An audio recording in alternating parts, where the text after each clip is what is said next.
Well, this looks like wallpaper paste. But it's not. I'm going to make a curry, and that's my onions. It does look just like wallpaper paste, or one of those 1980s style desserts that you used to have at school that you never liked. Oh, it's time to try something new. The first episode of Mustard in the Kitchen. Time for a beer. Too high. So, whenever you make a curry, it's simply mandatory almost to have a beer as you do it, because it's just not right. I'm going to drink this beer out of my nice glass that my friend David gave to me, which is particularly useful because it has some sort of nitrogen releasing element at the bottom there, so it keeps things all fuzzy and lovely. Fuzzy!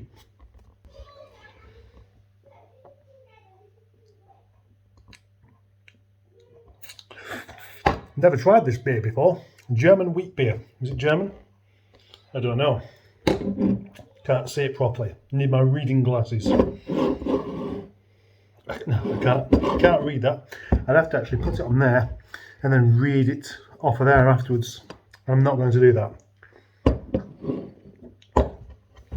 It's nice though.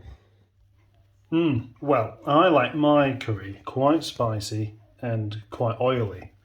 So, there's a nice big puddle of olive oil in there and a bit of butter as well. I want the flavour of the butter, but the olive oil stops the butter from burning. Jamie Oliver told me that. I've actually had this beer knocking around for quite a while now, and it's much nicer than I was expecting. I don't know why I hung on to it for so long, really. Okie dokie then, that's nice and hot. The boiled liquidized onion is now ready to go in. It may look like fried glue at the moment, but this is apparently one of the traditional ways to make a curry sauce. One of the problems with cooking curry, I always find, is that you become a bit nose blind to it, and then you can't smell it any longer. And you have to go out of the house to then appreciate it. But I've found just by going in the other room and coming back, you get a similar thing. No, I can't smell it. That's a shame. I made quite a lot of onion, so the rest of it I've put in an ice cream tub.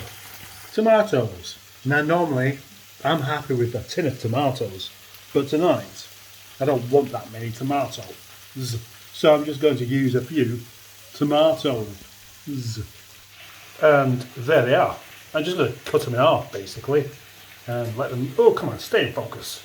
So currently that looks like a kind of cheese and tomato sauce. But no, it's just 2 ingredients. Well, onions, tomatoes and olive oil and butter, that's 4 ingredients. And heat, that's not really an ingredient now, is it?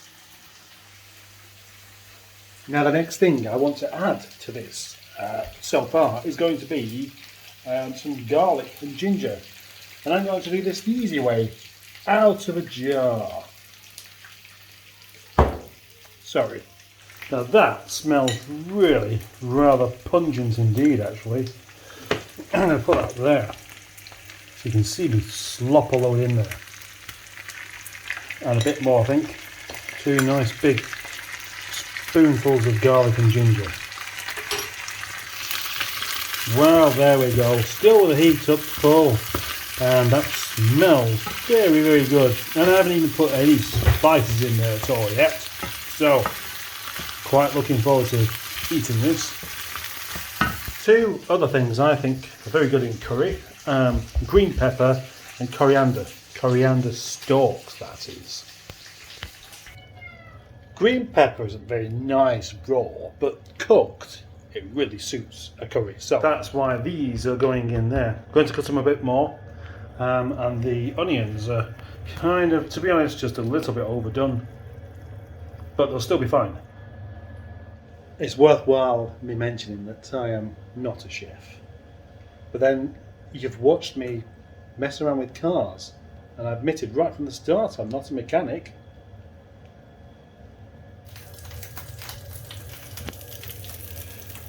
A long time ago, when I first started making curries as a small boy, I used to mix all my own spices and then basically have a curry that wasn't particularly nice. And I found a better way, and that is actually by having some of these kind of things. These are available in the supermarket and the not hardware stores, what they're called, cash and carry. That's it. They're actually about as good as you get. You know, they've been. It's pointless trying to do better. That's my experience. So I'm not even going to. But if you look into there, you can see there's just a bit more than one spice mix. Secret ingredient? Nah, it's just a couple of them mixed together, really. So, what did look like masses of oil in a pan before, now you can see isn't really. And with a little mix-up, now that actually looks like a curry. But I'm a long way from finished. Oh yes, there's other things to go in there yet, you know. I want this to be nice. Super nice. So, another beer I can recommend while making a curry is this one. There we go, lovely Vocation Life and Death. I am not sponsored by Life and Death or Vocation, but I would quite like to be. Ah, this again. Right, too high up here, you see. So, there we go.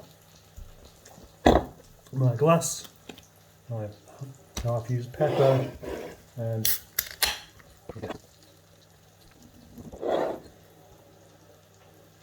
doesn't look very nice, does it?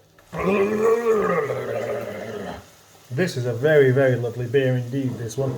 Very tropical and fruity and unbelievably hoppy.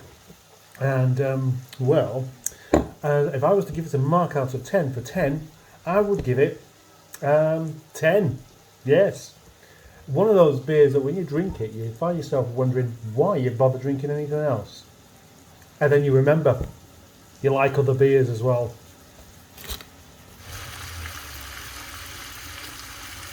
A couple of other ingredients I'm going to add to this. First is a little splash of balsamic vinegar, and then a spoonful of bee juice. Get off my spoon. Thank you. Next, coriander.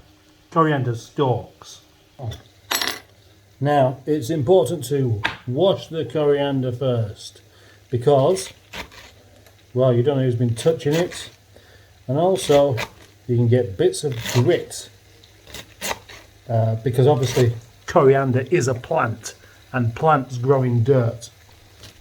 And just because they grow there doesn't mean that you want to be eating it.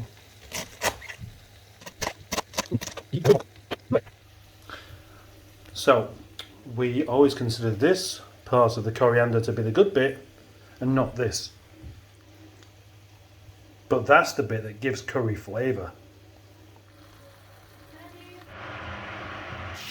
A part of me feels a bit embarrassed to eat meat because I do feel sorry for animals. I really do. The main thing that I don't like is wasting meat. It's already there. So not to eat it is more of a disservice to that animal, as far as I see it. Something's not quite right there. Might need to rectify that. So another rather surprisingly tasty beer is this one from Aldi. And I've had this a few times and I'm very, very impressed by it. I'm impressed by it enough to drink it on YouTube.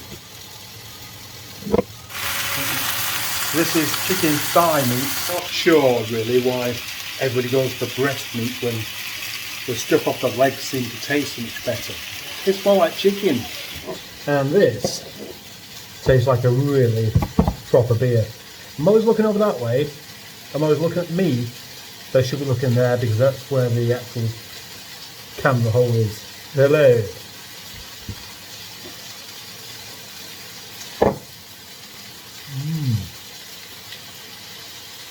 I already know I like it, but it is extremely a good, really good rounded IPA.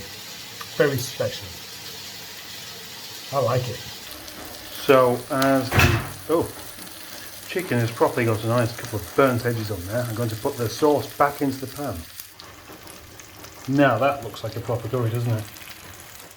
But it's not ready to eat yet because the chicken's not cooked all the way through. And Campylobacter waits, and I don't really want that.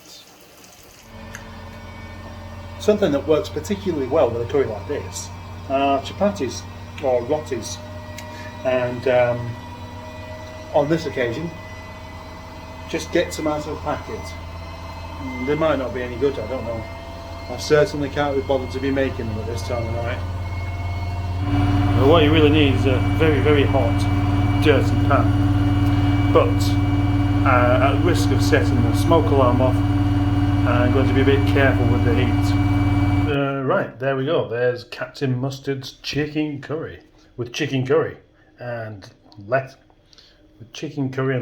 and yogurt and mint and chili sauce and chapati and more chapati. Best place to eat this chicken curry is in the kitchen. You know why? Because that's where the chapatis are. And you're closer to the smoke alarm. Yum yum yum! Oh, bloody hell.